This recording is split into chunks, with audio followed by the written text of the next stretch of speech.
지금 들으셨다시피 조금 전 국정농단 사태에 연루된 삼성전자 이재용 부회장에 대한 1심 판결이 선고됐습니다. 법원은 이 부회장에게 징역 5년의 실형을 선고했는데요. 3개의 이목까지 집중시킨 3기의 재판, 이재용 부회장의 소환부터 선고까지 그간의 기록들 준비했습니다. 함께 해보시죠.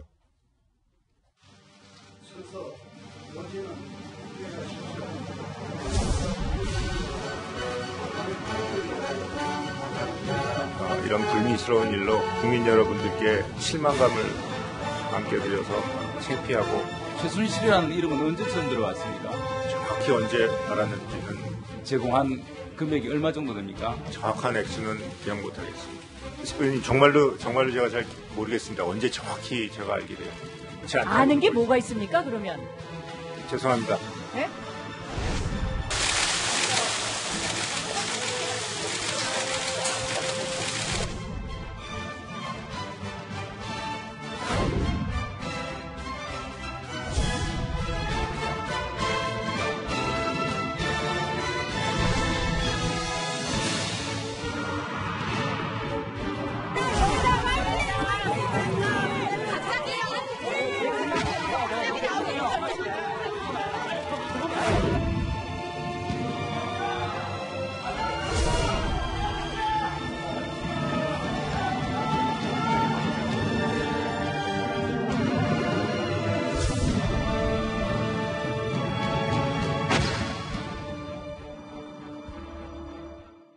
네, 이번 발제 박지훈 변호사와 함께 이야기 나누겠습니다. 어서 오십시오. 안녕하세요. 자, 강병규 기자, 조금 전 영상 보셨다시피 국회 국정조사 때부터 법원 재판까지 이재용 부회장 혐의 강력하게 부인했는데 결국 오늘 조금 전에 선고된 결과 보니까 징역 5년형입니다. 예, 그렇습니다. 혐의 어떻게 유무죄가 갈렸던 겁니까? 자, 여기 있는 이 판넬 보시면서 좀 설명을 드리시겠습니다. 먼저 검찰이 12년을 구형을 했는데 여기서 재판부가 받아들인 형량은 징역 5년입니다. 예, 그래서 일단은 좀 절반 정도의 그런 형을 받았다 이렇게 보면 되는데, 자, 하나하나 혐의대로 살펴보면요. 구형을 이렇게 5개 혐의로 좀 제시를 했습니다. 그 중에서 이제 재판부는 먼저 재물 공여에 대해서 죄는 인정이 된다. 하지만 좀 일부가 인정이 된다. 이렇게 밝혔습니다. 그러니까 사실 전체 그 뇌물로 따진 것 중에 K스포츠재단과 미르재단의 출연금은 일단 뇌물로 인정이 되지 않는다. 그리고 78억 중 코어스포츠에 제공한 78억 중 73억 원가량만 인정이 되고 동계영재스포츠센터 16억 정도의 그 지원금이 뇌물로 유지가 된다. 그러니까 뇌물로 인정된 금액은 전체에서 이제 89억 원만 인정이 된 겁니다. 자, 그렇다면 횡령 혐의도 역시 전체가 뇌물로 인정이 된 건 아니니까 사익을 위해서 회사 자금을 썼다. 그래서 일부 유죄 판결이 났습니다. 재산 국외 도피, 그러니까 코어 스포츠에 외화를 전달을 했지만 이를 제대로 신고하지 않았다라는 혐의도 일부 인정이 돼서 일부 유죄. 그리고 범죄 수익 은닉죄도 일부 유죄입니다. 자, 마지막으로 이제 이 위증죄가 남았는데요.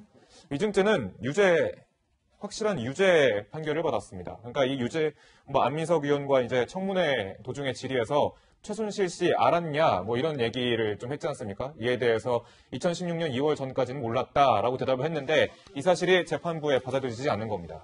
예, 지금 강명규의 설명이 있었는데 5가지 혐의 대부분이 유죄 판결이 나왔습니다. 그 중에서도 액수는 좀 갈렸고 그런 부분이 좀 유무죄가 갈린 부분이 있긴 합니다. 자, 그런데 박지훈 변호사 여기서 한번 꼭 따져볼게.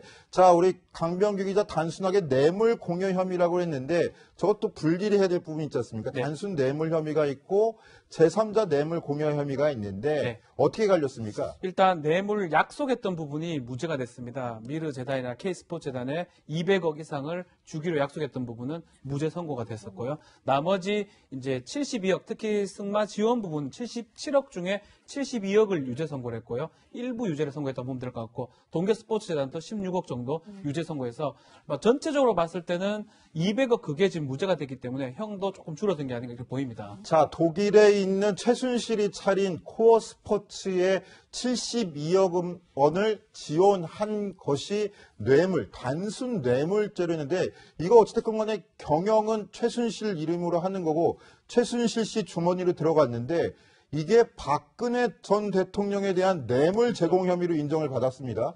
그렇게 되면 박근혜 전 대통령하고 최순실 씨랑 같은 주머니, 같은 지갑을 쓰고 있었다고 인정을 한 겁니까? 맞습니다. 우리가 경제적 공동체 얘기를 언론을 통해서 또 특검 얘기를 많이 했는데요. 법적 용어는 아닙니다. 그렇지만 쉽게 이해하기 위해서 받은 사람하고 어떤 대가를 준 사람하고 같은 사람이 아니냐, 같은 주머니, 같은 지갑 아니냐, 경제적 공동체 얘기를 하고 있는데 지금 법원의 판단을 봤을 때는 같은 주머니 경제 공동체로 본 걸로 보이고요. 만약 이게 이제 이거대로 간다 그러면 박근혜 전 대통령은 뇌물을 받은 사람이 됩니다. 그리고 금액 자체가 상당히 많기 때문에 공여는 5년 이하고 2천만 원의 벌금인데 받은 경우는 1억만 넘어가더라도 무기하이면 10년 이상의 징역이 됩니다. 그렇습니까? 아주 달라져 버립니다. 뇌물을 수수는 상당히 높기 때문에 지금 달라질 가능성도 배제를 못하지만 왜냐하면 재판부가 다르기 때문에 또 그런 판례가 있습니다. 공여는 유죄가 되고 받은 거는 무죄가 되는 판례가 있긴 하지만 판결문을 좀 읽어봤을 때는 실제로는 그렇게 달리 판단될 여지는 적어 보인다. 그래서 아마 박근혜 전 대통령의 재판에 아주 큰 영향을 미칠 거라고 생각이 듭니다. 자, 그런데 저는 궁금한 게 박근혜 전 대통령하고 최순실 씨는 가족 관계도 아니란 말입니다. 40년 직이다 이렇게 얘기하지만 이렇게 가족 관계도 아닌 사람들끼리도 같은 경제 공동체로 인정해서 뇌물 혐의가 인정된 경우가 있었습니까? 사실은 어렵습니다. 어렵기 때문에 이번 재판에서 가장 핵심 포인트 중에 하나가 과연 경제 공동체가 맞느냐 이 부분이고 다만 이제 여러 가지 증거들이 인정을 한 걸로 생각이 듭니다. 그 최초 판결 이후를 선고할 때는 독대했을 때 청탁은 없었을 거라고 지금 얘기를 해서 무죄의 가능성이 있는 게 아니냐는데 시간이 흐르면 흐를수록 추정이 된다라고 얘기를 한 겁니다. 법원에서는 이런 내용을 봤을 땐 추정이 되고 그렇다면 박근혜 전 대통령하고 최순실하고도 같이 어떻게 이익을 공유하는 게 추정되는 게 아니냐라고 판단한 것 같고 만약에 이제 2심 항소로 갈 거라 같은데요. 항소심에 가게 되면 이 청탁 부분하고 또 경제 공동체 부분은 끝까지 다툼이 되지 않을까 생각이 듭니다. 네. 자, 그럼 지금부터는 법정 안팎의 모습을 한번 조명을 해보겠습니다. 강병규 기자. 네. 이렇게 징역 5년 선고될 때 물론 특검이 구형했던 징역 2년형보다는 굉장히 낮은 형량이지만 형량을 선고받는 입장에서는 굉장히 큰 중형 형량이었을 텐데 그렇죠. 법정한 이재용 부회장 표정은 어떻습니까? 우선 이재용 부회장은 저번 결심 공판 때 최후의 진술에서 울먹거리면서 이렇게 얘기한 바가 있었습니다. 다 제 책임이고 변명의 여지가 없다. 삼성에게 건 기대가 엄격한데 제가 부덕해서 이런 일이 벌어졌다. 대통령에게 기대한 적이 없다. 그러니까 뇌물 혐의를 좀 부인하는 듯한 그런 최후의 진술을 했는데 사실은 오늘 징역 5년형으로서 뇌물죄가 일부 인정이 됨으로써 이제 다시 구치소로 향하게 됐습니다. 이제 417호 법정에서 이제 재판을 받았는데 이건희 회장이 2008년 당시에 재판을 받았던 곳과 똑같은 곳입니다. 그래서 아버지를 따라서 아들이 재판을 받게 돼서 좀 감회가 좀 남달랐을 것 같아요. 근데 이제 일단 이건희 회장은 징역 3년과 집행유예 5년을 받았는데 일단 이재용 부회장은 오늘 구형이 12년이고 징역이 5년형을 선고받았지 않습니까? 사실 이게 79년 만에 삼성과 총수 중에 최초로 이제 실형을 선고받은 그런 전례라서 상당히 이재용 부회장의 입장으로서는 좀 수치스럽고 좀 죄스러운 마음이 많이 들지 않을까 생각합니다. 자, 하지만 이재용 삼성 부회장 마지막 최후 진술에서 대통령에게 기대한 적이 없다라면서 혐의를 강력하게 부인했는데요. 오늘 선고 직후에 이재용 부회장의 변호인들도 강력하게 선고에 대해서 불만을 표시했습니다. 그 모습부터 함께 보시겠습니다. 제1심 판결은 법리 판단과 사실 인정 그 모두에 대해서 법률가로서 도저히 수긍할 수가 없습니다. 즉시 항소할 것이고 상급심에서는 반드시 공소사실 전부에 대해서 무죄가 선고될 것을 확신합니다. 네. 오늘 재판부가 판결한 것 중에 전부 다 인정하지 못하겠다는 말씀이신가요? 예, 유죄가 선고된 부분에 대해서는 전부 다 인정할 수 없습니다. 가장 아쉬운 부분을 찍어준다면 어떤 부분에서 좀 잘못된 판결이라고 생각하시나요? 그 정도는 아시죠? 네. 관련해서는 어떻게 보시나요? 네, 변호인단이 상당히 좀 그 판결에 대해서 황당해하면서 즉각 항소하겠다라는 입장을 밝혔는데요. 실제로 그 판결문을 읽는 과정에서 이재용 부회장이 뇌물죄로 인정한다라는 부분에서 좀 황당해하는 반응을 보였다고 합니다. 표정을 좀 어떻게 그런 게 인정이 되느냐라는 듯한 표정도 지었다고 하는데 아마 나오기 전에 뭐 이재용 부회장과도 뭐 교감이 있었을지 모르겠지만 변호인단 측도 이 결과를 받아들일 수 없다. 그래서 바로 항소하겠다라는 입장을 분명히 했습니다. 자, 박지은 변호사가 네. 변호사시고 법조인이시니까 지금 이재용 삼성 부회장 측 변호인단이 문제 삼고 있는 법리는 어떤 부분입니까? 그러니까 충분히 이제 주장할 수 있는 부분입니다. 특히 이제 박근혜 전 대통령이 강요를 했고, 첫 번째 피해자이지 어떤 대가성이 있다고 보지 않는 거고, 또 두 번째로는 박 전 대통령하고 최순실하고 다르기 때문에 우리는 최순실한테 했는 거지 공무원한테 어떤 청탁하거나 뇌물 준 것이 아니라는 주장이었습니다. 또 세 번째 주장은 그렇다고 하더라도 이재용 부회장은 이 사건에 대해 잘 모른다라는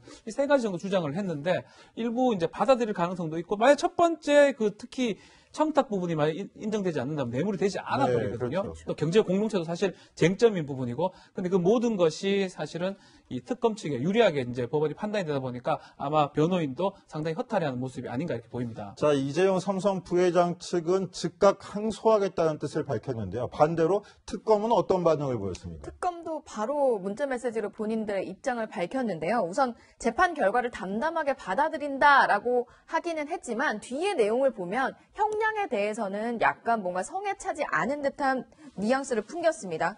항소심에서는 상식에 부합하는 합당한 중형이 선고되고 일부 무죄 부분이 아마 뭐 미르재단이나 K스포츠재단 부분에서 인정되지 않은 부분을 언급하는 것 같은데요. 그 일부 무죄 부분이 유죄로 바로잡힐 수 있도록 끝까지 최선을 다하겠다라고 입장을 밝혔습니다. 자, 그런데 오늘 선고가 있기까지 박근혜 전 대통령과도 굉장히 연관되는 부분이 많은 선고여서 재판이어서 박근혜 전 대통령 지지자들이 워낙에 또 법원 앞에서 시위를 격렬하게 해서 긴장이 흘렀는데 저 선고 나는 순간에 법원 바깥의 모습은 어땠습니까? 네, 오늘 사실 박근혜 전 대통령의 1심 공판이 아닌데도 불구하고 이재용 부회장의 공판인데도 불구하고 보수단체들의 그 규모가 컸습니다. 지금 화면에도 나오고 있는데요.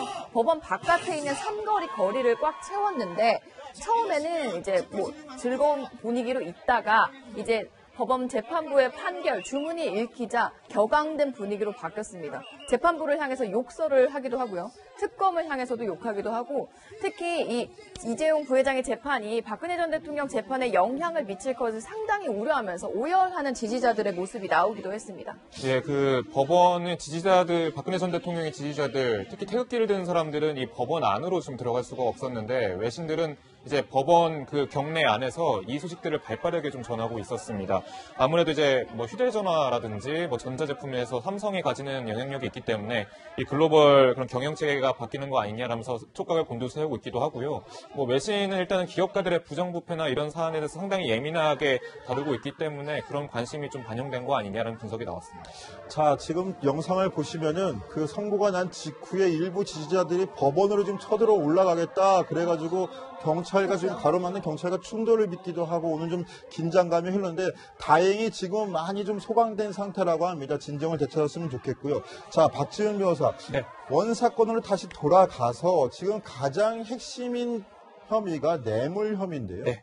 유죄로 인정된 확실한 그 이유는 무엇입니까? 이 사건은 뇌물 공여로 시작해서 뇌물 공여로 끝난다 해도 과언이 아닐 정도로 사실은 뇌물 공여죄의 형량은 높진 않습니다. 그렇지만 뇌물 공여가 횡령이 되고 횡령이 재산 도피가 되고 범죄 수익 은닉이 되기 때문에 위증까지 착 연결이 되기 때문에 뇌물 공여가 핵심인데 뇌물 공여에서 청탁 부분입니다. 세 차례 독대를 했는데 그 자리에서 부정한 청탁이 있었냐 없었냐 이 부분인데 명시적인 청탁은 인정할 수 없지만 대략적으로 봤을 때는 그런 청탁이 있었을 거로 보이고 박 전 대통령이 요구를 하고 요청을 한 것으로 이제 법원이 인정한 요게 인정됨으로써 뇌물 공여죄 부분 부정한 청탁하고 인정이 된 것이고 그 뒷부분의 횡령이라든지 범죄 수익 은닉 모든 것이 쭈르륵 인정된 그런 사건입니다. 그런데 결정적으로 지금 72억 부분 코어 스포츠를 건너간 72억 부분은 단순 뇌물 혐의인데도 불구하고 인정이 됐습니다. 이 부분 결정적인 핵심 증인이 혹시 정유라 씨가 아닌가 이런 이야기도 나오는데 어떻게 보십니까? 이거 지금 뭐 뭐 판결 이후에 뭐 명확하게 쓰지는 않지만 아마 정유라의 깜짝 증언이 큰 역할을 했을 걸로 봅니다. 특히 정유라 같은 경우는 이 사건의 핵심 인물이고 본인이 혜택을 다 받았기 때문에 본인이 직접 법정에 나와가지고 이렇게 들었다고 전문이라 그러거든요. 들었다고 하기 때문에 삼성 측에 봤을 때는 증거력이 떨어지지 않을까라고 지금 계속 주장을 하는데 검찰이 봤을 때는 혜택을 본 사람이 나와서 들었다 하는 거는 그 차이는 다르다고 본 거고 법원도 아마 정유라의 진술을 기본으로 해가지고 유죄를 많이 인정하지 않았을까. 그러니까 정유라의 진술이 만약 없었다 그러면 사실은 법리적으로 봤을 때 쉽지 않은 싸움이었는데 그게 됐기 때문에 유죄가 되지 않았을까 생각이 듭니다. 자, 그런데 이 부분에서 무죄로 선고된 부분이 있습니다. 바로 미르재단과 K스포츠재단에 건네진 삼성그룹에서 건넨 202억 원 부분에 대해서는 무죄가 선고됐습니다. 이게 적용된 혐의가 제3자 뇌물 공여 혐의잖아요. 그렇죠. 이 부분은 특히 부정한 청탁이 있었는지 구체적으로 입증이 돼야 되는데 그게 입증이 안 됐다라는 건가요? 그렇죠. 이 200억 이상이 입증되지 않았기 때문에 최소한 7, 8년 정도가 예상이 됐습니다. 법적 일각에서는. 이것까지 유죄가 됐다면 징역 7, 8년형까지. 12년은 어쩌면 의견 제출이에요. 12년 해달라고 의견을 제출하는 거고 한 7, 8년 정도가 예상이 되는데 여기서 빠져버리기 때문에 한 5년 정도 된 걸로 추측이 가능한데요. 부정한 청탁 부분을 이제 할 수 없었다고 봅니다. 특히 재단 관련해서 삼성 말고 다른 어떤 회사들도 많이 그룹들도 지원을 했기 때문에 그런 어떤 청탁을 추단하기에는 좀 어려워 보여서 200억 부분은 무죄로 지금 선고한 것으로 보입니다. 자, 그럼 다른 기업들 같은 경우에도 일단은 한숨을 돌릴 만한 상황이라고 볼 수 있을까요? 뭐 지금 봤을 때는 다른 기업들도 SK나 뭐 다른 기업 롯데 같은 것도 마찬가지고 기업들도 한숨을 좀 돌린 상황이 아닌가. 아마 이 세기의 재판에서 삼성하고 뭐 박 전 대통령만 최순실만 보는 게 아니고 다른 기업들도 만약에 이게 유죄가 된다 그러면 유죄의 가능성이 커지기 때문에 아마 유심히 지켜봤을 거로 봅니다. 그렇지만 이 부분은 무죄가 됐기 때문에 일부 무죄가 됐기 때문에 다른 기업들은 약간은 한숨 돌리는데 이 부분은 또 항소심에 다툴 여지가 사실 있습니다. 항소심에서 특검이 이 부분을 또 유죄로 입증해낸다 그러면 법원이 또 그렇게 판단이 된다 그러면 또 달라질 가능성도 있다고 생각합니다. 자, 특검이 조금 전에 이현수 기자가 설명드렸다시피 선고 직후에 재판부의 판단을 존중한다는 뜻을 비췄지만 이런 부분에서 특검도 항소할 여지는 아직 남아있을 것 같고요. 자, 박지훈 변호사, 이게 궁금합니다. 지금 이재용 삼성 부회장의 재판부하고 박근혜 전 대통령의 재판부랑 다른 재판부 아닙니까? 네. 두 재판부가 어쩜 동등한 입장에서 서로 판단한 걸 판단하게 되는데 이재용 삼성 부회장 같은 경우에 1심에서 일부 유죄가 나왔지만 네. 박근혜 전 대통령 재판에서도 이 재판 결과대로 꼭 유죄가 나올 가능성이 높을까요? 원칙적으로는 27부 김진동 부장이 재판부에서 지금 이재용 부회장 선고를 내린 거고요. 22부 김세윤 부장 재판부에서 박근혜, 최순실 농단 사건을 지금 하고 있습니다. 아예 달리 진행되고 있고 이 재판부에는 이재용 부회장은 증인이 되는 거고요. 이재용 부회장 재판에는 박근혜 전 대통령과 최순실이 증인이 되버릴 그렇죠. 정도로 예. 아주 다르게 진행이 되기 때문에 극단적으로 봤을 때는 전혀 다르게 판단하고 선고하도록 아무 문제가 없습니다. 그렇지만 지금 판결이 아주 꼼꼼하게 돼 있고 대부분 사건 자체가 90% 이상 중복이 되기 때문에 이 법원에서 달리 판단할 수 있는 가능성은 적다고 봐야 될 것 같습니다. 특히 네. 판결 이유를 봤을 때는 박 전 대통령의 내용이 거의 다 나오기 때문에 박 전 대통령의 이제 뇌물을 수뢰했던 부분에 대해서 무죄를 김세윤 그 22부에서 무죄를 선고할 가능성은 아주 낮은 게 아닌가. 이 정도면 결국 2심 결과도 좀 봐야 되겠지만 이 박 전 대통령한테 상당히 불리한 상황이라고 이렇게 보입니다. 근데 각 재판부가 독립해서 판단을 한다고 그러는데 이런 경우에는 여러 재판부로 나눠져 있는 경우는 좀 더 논의도 하고 그렇습니다. 아니요, 그렇지는 않습니다. 네. 그렇지는 않은데 밥 먹을 때는 할 수 있습니다. 만날 수 있습니다. 왜냐하면 같은 22부, 27부 다 부패부기 때문에 그렇지만 아마 재판부가 이 중요 사건이기 때문에 논의를 안 할 걸로 보이고 다만 그쪽에서 썼던 증거들을 바로 채택을 할 수가 있습니다. 네. 아마 지금 특검에서 이제 1심 27부에 있었던 모든 사건을 22부에 제출할 가능성도 있고요. 박근혜 전 대통령 재판에 넣을 수 있기 때문에 이재용 삼성 부회장 뇌물을 준 이재용 그렇죠. 삼성 부회장 재판에서 이게 유죄 판결이 받았던 됐습니다. 이쪽 증거를 그렇죠.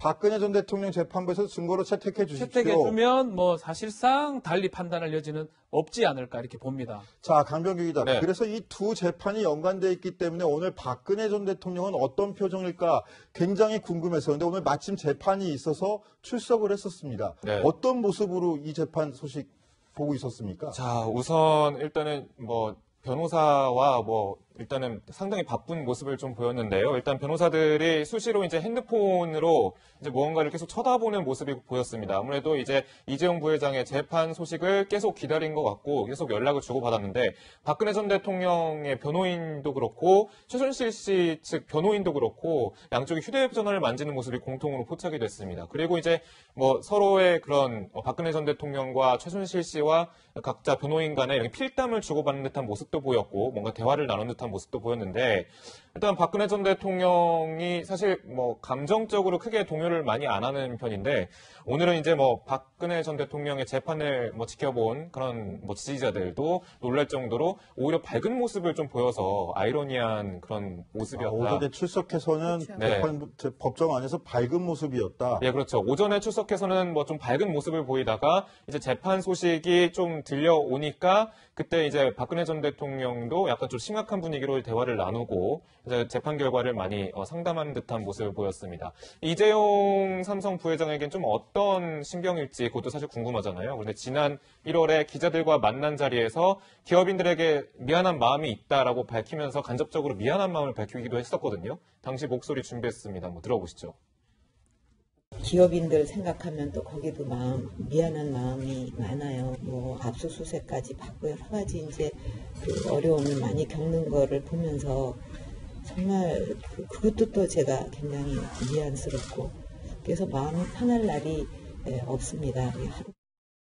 네, 박근혜 전 대통령이 어떤 감정을 느끼고 있을지는 알 수 없지만 잠시 휴정된 재판 중에 그 박근혜 전 대통령의 변호인이죠. 최명성 변호사가 잠깐 기자들을 만났는데 여러 가지 질문을 했지만 다 대답하지 않으면서 박근혜 전 대통령이 이재용 부회장의 재판 결과를 알고 계신다라고만 이야기를 했다고 합니다. 사실 박근혜 전 대통령이 그 예전에 기자회견하거나 기자들과 만났을 때 이 경제 공동체라는 부분에 대해서 상당히 격앙된 반응을 보였습니다.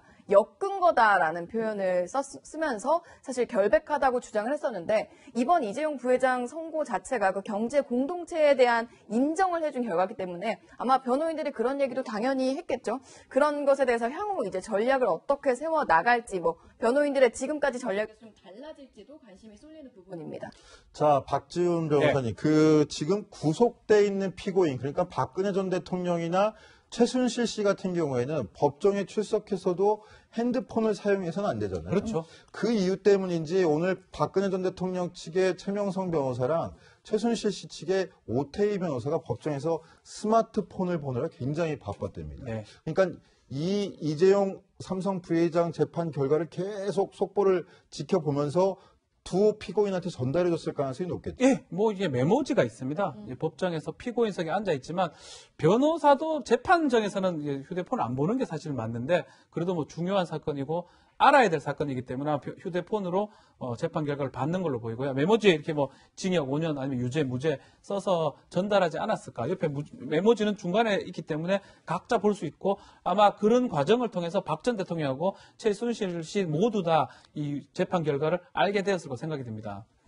네, 그렇구나. 강병규 기자. 네. 그런데 오늘 박근혜 전 대통령이 본인 재판에 출석해서 좀 어리둥절하는 표정을 지었대요. 들어보니까 원래 4층에 있는 오늘 이재용 부회장이 선고를 받은 그 대법정에서 원래 재판이 이루어지는데 그게 아니라 아래층 3층에 있는 중법정에서 재판이 이루어지는 바람에 본인 자리를 못 찾아서 어리둥절했다는데 오늘 선고가 있었던 그 412호 법정, 대법정. 417호. 417호 대법정 굉장히 또 유명한 법정이라면서요? 예, 그렇습니다. 아무래도 대법정이라고 부르는데 이게 방청석만 해도 150석이 되는 큰 규모의 좌석입니다. 그만큼 세간의 이목이 집중되는 이런 재판, 공판이 열리는 그런 장소로 많이 사용됐기 때문에 사회적으로 유명 인사들이 이곳에서 많은 재판을 받았었는데요.